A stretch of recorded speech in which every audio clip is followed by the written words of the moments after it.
বাল্মীকি রামায়ণ সংস্কৃত ভাষায় রচিত এবং অতি কবিত্বপূর্ণ মহান ভাবোদ্দীপক মহাকাব্য। বাল্মীকিকে আদি কবি, কবিগুরু, মহাকবি বলা হয়। তার রচিত রামায়ণকে আদিকাব্য বলে। পণ্ডিত কৃত্তিবাস ওঝা আমাদের ঘরের কবি, ফুলিয়ায় যার জন্ম, তিনি রামায়ণের অনুবাদ করেছিলেন। যদিও এই রামায়ণকে অনুবাদ কাব্য বলা হয়, কৃত্তিবাসী রামায়ণ পুরোপুরি অনুবাদ কাব্য নয়। যেমন তুলসীদাসের রামচরিতমানসও ঠিক হিন্দিতে অনুবাদ কাব্য নয়। কৃত্তিবাস ও তুলসীদাস উভয়েরই রামায়ণে এমন অনেক ঘটনা বা কাহিনী আছে যা বাল্মীকি রামায়ণে নেই। তৎকালীন প্রচলিত গ্রন্থ বা লোকসমাজে প্রচলিত আখ্যান এইগুলি নিয়ে এই রামায়ণ লিখিত হয়েছে। যেমন জনকের রাজসভায় বিশ্বামিত্র মুনির সাথে রাম লক্ষ্মণের আগমনের পূর্বে মিথিলার রাজোদ্যানে রাম ও সীতার মিলন ও পূর্বরাগের বর্ণনা তুলসীদাস করেছেন। আবার কৃত্তিবাসী রামায়ণে রত্নাকর দস্যুর উপাখ্যান যোজনা করা হয়েছে। এ দুটি বাল্মীকি রামায়ণে নেই। বাল্মীকির চরিত্র চিত্রণ ও কৃত্তিবাসের চরিত্র চিত্রণেও প্রভূত পার্থক্য দেখা যায়।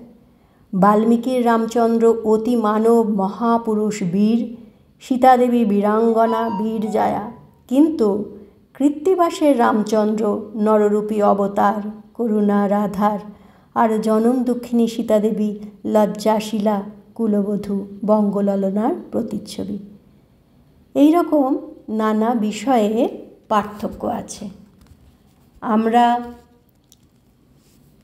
কৃত্তিবাসী রামায়ণ আদিকাণ্ড থেকে সম্পূর্ণটা একটু একটু করে পাঠ করব।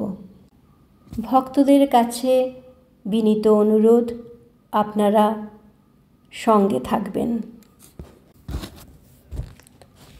আদিকাণ্ড নারায়ণের 4 অংশে প্রকাশ বিবরণ। গোলক বৈকুণ্ঠপুরী সবার উপর, লক্ষ্মীসহ তথায় আছেন গদাধর। তথায় অদ্ভুত বৃক্ষ দেখিতে সুচারু, যাহা চাই তাহা পাই নাম কল্পতরু। দিবানিশি তথা চন্দ্র সূর্যের প্রকাশ, তার তলে আছে দিব্য বিচিত্র আবাস। নেতপাট সিংহাসন উপরে তেঁতুলি, বীরাসনে বসিয়া আছেন বনমালী। মনে মনে প্রভুর হইল অভিলাষ, 1 অংশ 4 অংশে হইতে প্রকাশ। শ্রীরাম ভরতার শত্রুঘ্ন লক্ষণ, 1 অংশে 4 অংশ হইলা নারায়ণ। লক্ষ্মীমূর্তি সীতাদেবী বসেছেন বামে, স্বর্ণছত্র ধরেছেন লক্ষণ শ্রীরামে। ভরত শত্রুঘ্ন তারে চামর ঢুলান, 2 কর জুড়ি স্তব করে হনুমান। এই রূপে বৈকুণ্ঠে আছেন গদাধর, হেনকালে চলিলা নারদ মুনিবর। বিনা যন্ত্র হাতে করি হরি গুণগান, উত্তরিলা গিয়া মুনি প্রভু বিদ্যমান। রূপ দেখি বিহবল নারদ নাচে ধীরে, বসন তিতিল তাঁর নয়নের নীরে। ধরিলেন হেন রূপ কেন নারায়ণ, ইহা জিজ্ঞাসিব গিয়া যথা পঞ্চানন। ভাবিভূত বর্তমান শিব ভালো জানে, এ কথা কহিব গিয়া মহেশের স্থানে। এতেক ভাবিয়া যাত্রা করে মুনিবর, উত্তরিলা প্রথমেতে ব্রহ্মার গোচর। বিধাতারে লয়ে যান কৈলাস শিখরে, শিবেরে বন্দিয়া পরে বন্দিলা দুর্গারে। নিরখিয়া 2 জনে তুষ্ট মহেশ্বর, জিজ্ঞাসা করেন তবে তাঁদের গোচর। কহ ব্রহ্মা কহ হে নারদ তপোধন, দোহে আনন্দিত আজি দেখি কি কারণ। গোলকে বৈকুণ্ঠে লক্ষ্মীসহ নারায়ণ বিরাজ করছেন। সেখানে এক বৃক্ষ রয়েছে, কল্পতরু আমরা জানি যে কল্পতরু বৃক্ষের কাছে যা চাই তাই পাওয়া যায়। আসলে তো তাই, ঈশ্বরের কাছে আমরা যা কামনা করি তাই পাই। নারায়ণ স্বয়ং অভিলাষ করেছেন এক অংশ থেকে 4 অংশে প্রকাশ হবেন। রাম, ভরত, লক্ষ্মণ, শত্রুঘ্ন এইরকম 4 মূর্তি ধরেছেন। লক্ষ্মী মূর্তি সীতা দেবী বামে বসেছেন, আর লক্ষ্মণ সোনার ছাতা ধরে আছেন। ভরত, শত্রুঘ্ন চামর দোলাচ্ছেন। আর সেখানেই হনুমান 2 হাত জোর করে স্তব করছেন। তো এই সময়ে নারদ প্রবেশ করেছেন। নারদ যেমন সারাক্ষণ নারায়ণ নারায়ণ নাম করতে থাকেন, সেই নাম করতে করতে এসেছেন। এসে এইরকম রূপ দেখে তো বিহ্বল, চোখে জলের ধারা, যে নারায়ণ এই রকম রূপ কেন ধরলেন? এটা শিবকে জিজ্ঞাসা করতে হবে, কারণ শিবই বর্তমান, অতীত, ভবিষ্যৎ সব কিছু ভালো বলতে পারেন। এইটা ভেবে উনি ব্রহ্মার কাছে চলে গেলেন, যে ব্রহ্মাকে নিয়ে এইবারে শিবের কাছে যাবেন। তা গেলেন, শিবকে বন্দনা করে দুর্গাকে বন্দনা করলেন, করে জিজ্ঞাসা করলেন যে এই রকম দেখলাম আজকে কি হলো, কি ব্যাপার? এবার কি হলো? বিরিঞ্চি বলেন শুনো দেব ভোলানাথ, দেখিলাম গোলকে অপূর্ব জগন্নাথ। দেখিতাম পূর্বেতে কেবল নারায়ণ, 4 অংশ দেখিয়েবে কিসের কারণ? ব্রহ্মবাক্য শুনিয়া কহেন কৃত্তিবাস, সেই রূপ ইহকালে হইবে প্রকাশ। যে রূপে আছেন হরি গোলক ভিতর, জন্ম নিতে আছে 60,000 বছর। রাবণ রাক্ষস হবে পৃথিবীমণ্ডলে, তাহারে বোধিতে জন্ম লবেন ভূতলে। দশরথ ঘরে জন্মিবেন 4 জন, শ্রীরাম, লক্ষ্মণ ও ভরত, শত্রুঘ্ন। যখন মহাদেবকে জানালেন যে এইরকম অপূর্ব এক দৃশ্য কেন দেখলাম, তখন ভোলানাথ বললেন যে এই রকম দৃশ্য দেখা যাবে। নারায়ণ 4 অংশে জন্মগ্রহণ করবেন, কিন্তু সেটা এখনো দেরি আছে, 60,000 বছর দেরি আছে। যখন কিনা রাবণ রাক্ষস হয়ে জন্মাবেন, তখন দশরথের গৃহে শ্রীরাম, লক্ষ্মণ, ভরত, শত্রুঘ্ন এই 4 অংশে নারায়ণ জন্মগ্রহণ করবেন। 1 অংশ নারায়ণ 4 অংশ হইয়া, 3 গর্ভে জন্মিবে শুভক্ষণ পাইয়া। জানকী সহিত রাম লইয়া লক্ষ্মণ, পিতৃসত্য পালনার্থ যাইবেন বন। সীতা উদ্ধারিবে রাম মারিয়া রাবণ, লবকুশ নামে হবে সীতার নন্দন। মনুষ্য গোহত্যা আদি যত পাপ করে, একবার রাম নামে সর্বপাপে তরে।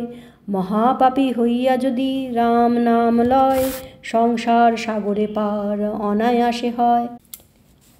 হাসিয়া বলেন ব্রহ্মা শুনো ত্রিলোচন, পৃথিবীতে হেন পাপী আছে কোন জন?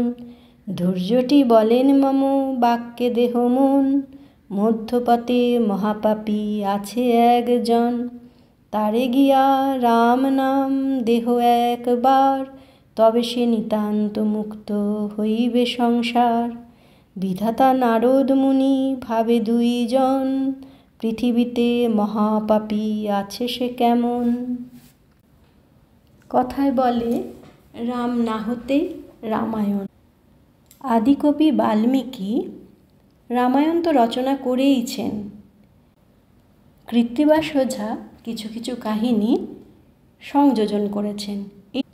তার মধ্যে একটি এই রত্নাকর কাহিনী, তারই ভূমিকা এইটি যে পিতৃসত্য পালনের জন্য রাম বনে যাবেন, সেখানে রাবণকে হত্যা করে বা বধ করে সীতাকে উদ্ধার করবেন। লবকুশ নামে সীতার 2 পুত্র হবে, আর রাম নাম করলে সমস্ত পাপ থেকে পরিত্রাণ পাবে।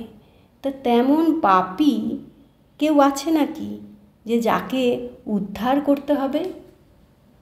হ্যাঁ, সেই পাপী হচ্ছেন রত্নাকর দস্যু।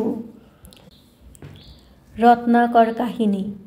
চ্যবন মুনির পুত্র নাম রত্নাকর, দস্যুবৃত্তি করে সেই বনের ভিতর। বিরিঞ্চি নারদ দোহে সন্ন্যাসী হইয়া, রত্নাকর কাছে রহে মিলিল আসিয়া। বিধাতার মায়া হইল রত্নাকর প্রতি, সেই দিনে সেই পথে কারো নাহি গতি। উচ্চ বৃক্ষে চড়িয়া সে চতুর্দিকে চায়, ব্রহ্মা নারদের পথে দেখিবারে পায়। ভাবে মনে রত্নাকর লুকাইয়া বনে, সন্ন্যাসী মারিয়া বস্ত্র লইব এক্ষণে। বিধাতা নারদ দোহে যান সেই পথে, লোহার মুদগর তোলে ব্রহ্মারে বধিতে। ব্রহ্মার মায়াতে তার মুদগর না চলে, মায়ায় মুদগর বদ্ধ তার করতলে।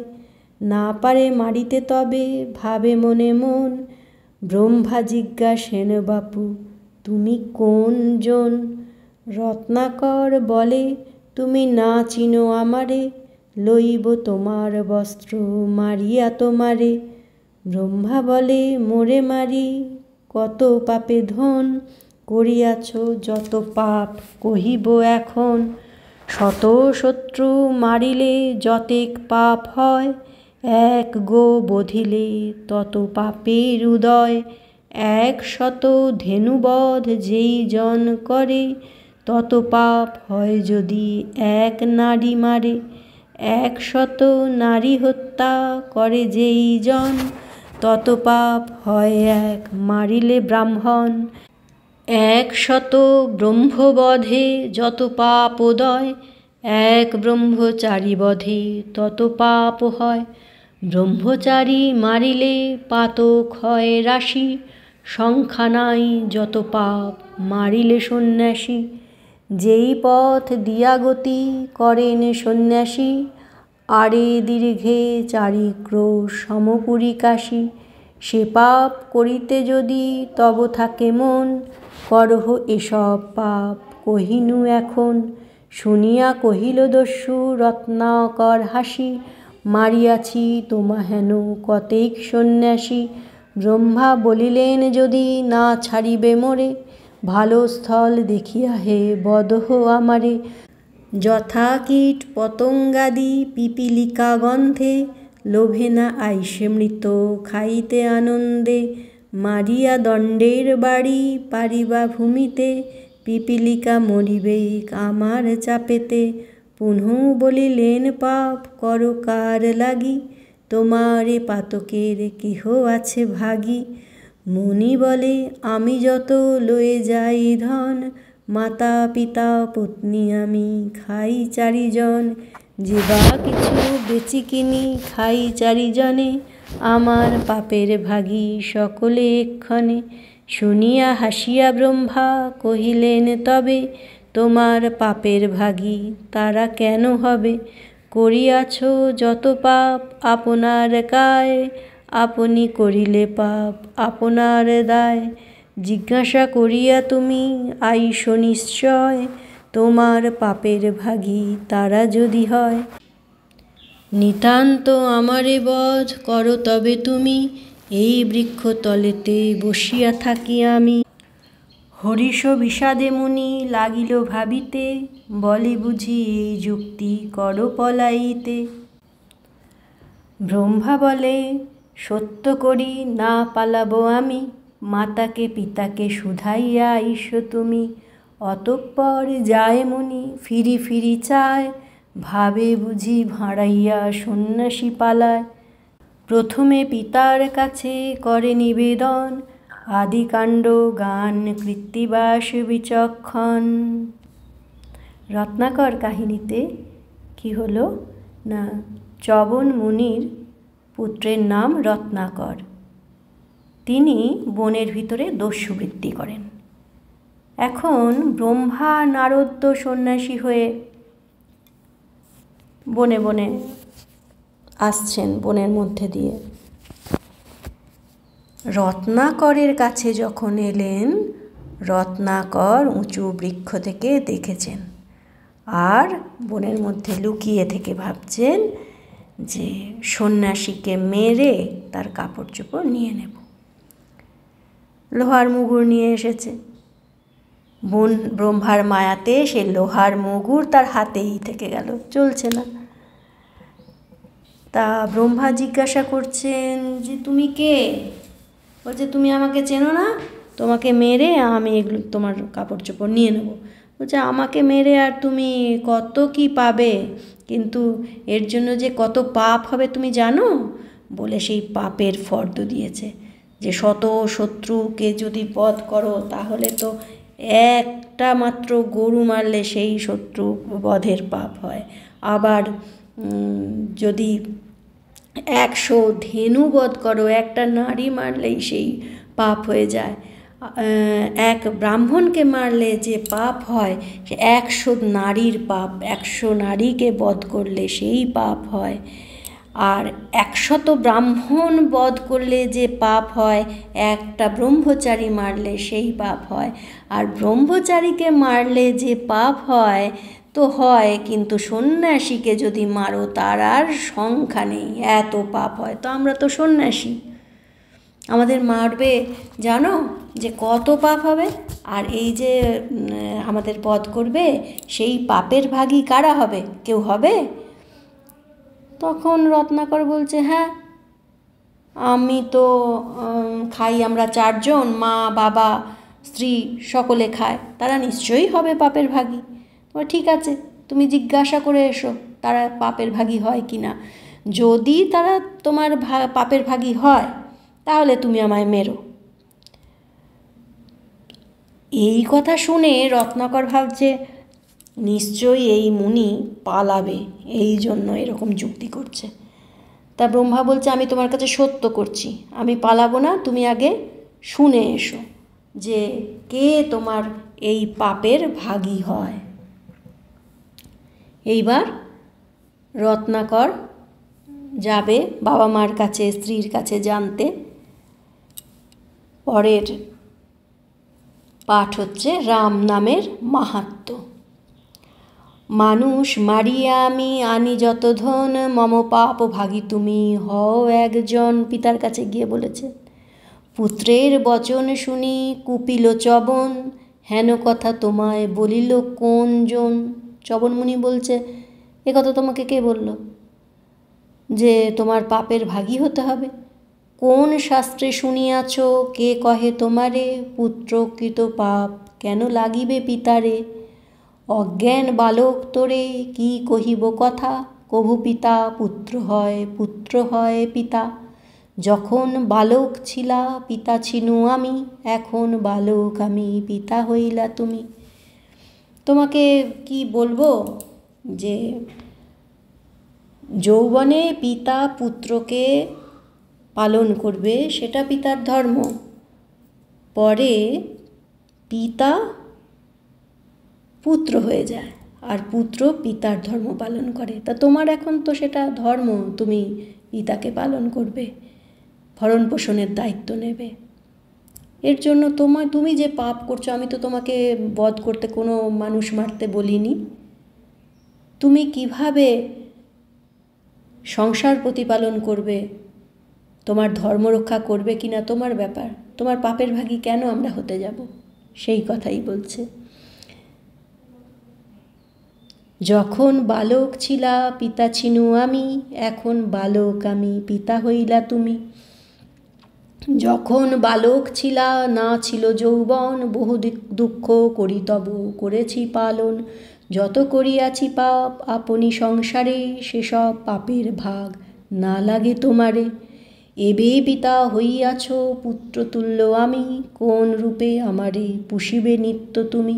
মনুষ্য মারিতে তোমা বলে কোন জন, তোমার পাপের ভাগী হব কি কারণ?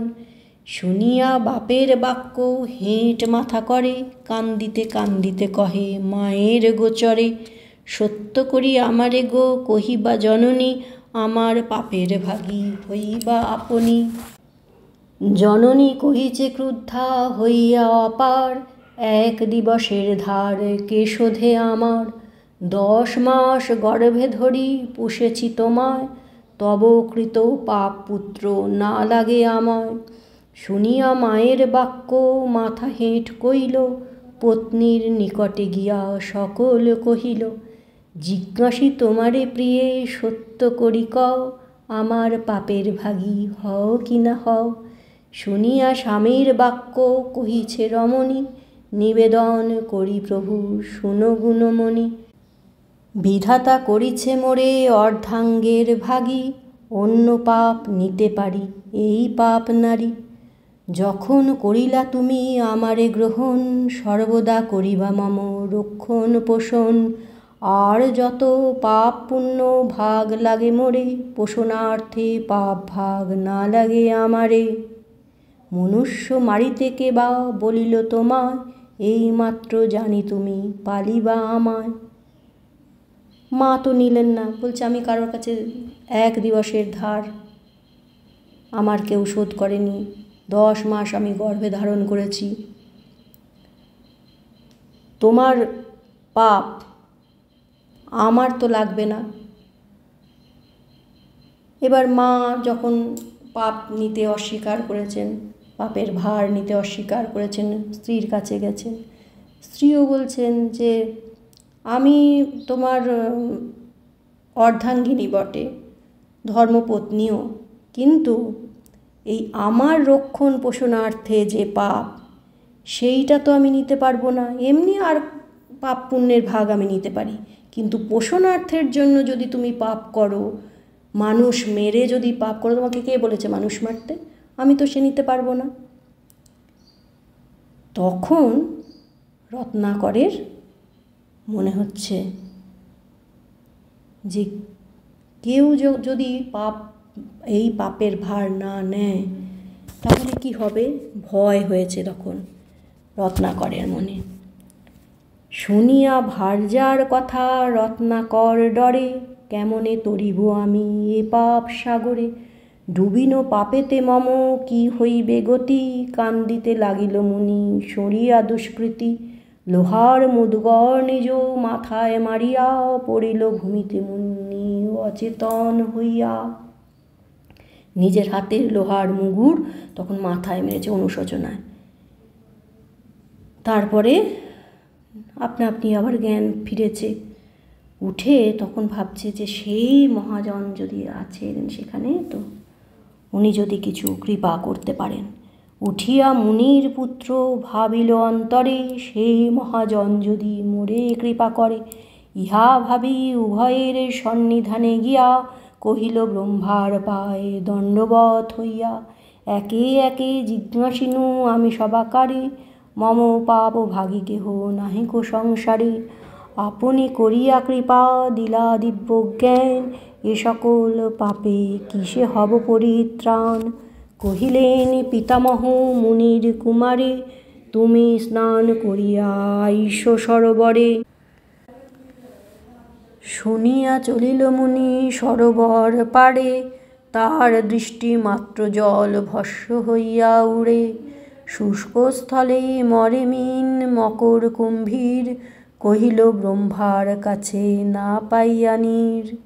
একটু জলও পেল না চান করতে গিয়ে, যেই তাকালো জল সব ছাই হয়ে উড়ে গেল।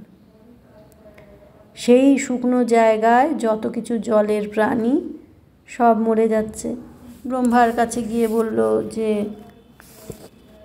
এই তো এত জল ছিল, কিন্তু আমার দৃষ্টিমাত্রে জল চলে গেল।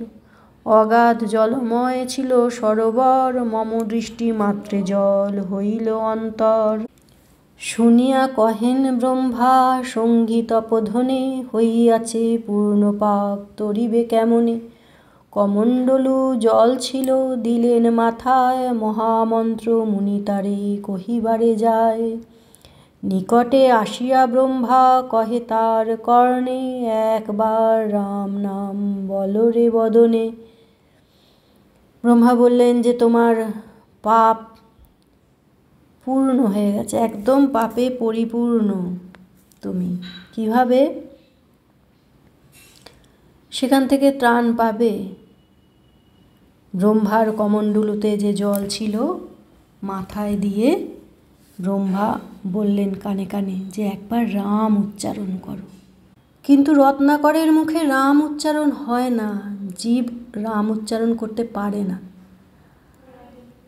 পাপে জ্বর জিহবা রাম বলিতে না রে, কহিল আমার মুখে ও কথা না স্ফুরে। রাম উচ্চারণ করতে, যে আমার মুখে রাম, যদি একবার বলেন যে আমার মুখে রাম নাম আসছে না, তাহলেই তো রাম উচ্চারণ হয়ে যায়, সেইটুকু আসছে না, বলছে ও কথা না স্ফুরে। শুনিয়া ব্রহ্মার বড় চিন্তা হইল মনে, উচ্চারিবে রাম নাম এ মুখে কেমনে। এত পাপ করেছে যে রাম নাম আর আসছে না, তা কীভাবে একে দিয়ে এ কথা উচ্চারণ রাম নাম উচ্চারণ করানো যায় ভাবছেন। ভেবে পেয়ে গেলেন উপায়। মকার করিলে অগ্রে রা করিলে শেষে, তবে বা পাপীর মুখে রাম নাম আইসে। ব্রহ্মা বলিলেন তারে উপায়ে চিন্তিয়া, মনুষ্য মারিলে বাপু ডাকো কি বলিয়া। শুনিয়া ব্রহ্মার কথা বলে রত্নাকর, মৃত মনুষ্যেরে মরা বলে সব নর। মরা বলে, ম ডয় শূন্য রয়কার মরা বলে, কিন্তু মরা বললে তো রাম হবে না, তাই পরিষ্কার করে ব্রহ্মা বলে দিলেন যে মরা নয় মরা বলি জপ অবিশ্রাম, তব মুখে তখনই সরিবে রাম নাম। শুষ্ক কাষ্ঠ দেখিলেন বৃক্ষের উপরে, অঙ্গুলি ঠারিয়া ব্রহ্মা দেখান তাহারে। বহুক্ষণে রত্নাকর করি অনুমান, বলিল অনেক কষ্টে মরা কাষ্ঠ খান। আঙুল দিয়ে একটা মরা কাঠ দেখিয়ে ব্রহ্মা বললেন যে ওইটা কি। অনেক চেষ্টা করে অনুমান করে আর কি রত্নাকর বললেন, ও এটা তো মরা একটা কাঠ, মরা কাষ্ঠ খান। মরা মরা বলিতে আইল রাম নাম, পাইল সকল পাপে মুনি পরিত্রাণ। তুলারাশি যেন অগ্নিতে ভস্ম হয়, একবার রাম নামে সর্বপাপ ক্ষয়। নামের মহিমা দেখি ব্রহ্মার তরাস, আদি কাণ্ড গাইল পণ্ডিত কৃত্তিবাস। এই হলো রাম নামের মাহাত্ম্য। রাম নামে সর্বপাপ ক্ষয় হয়।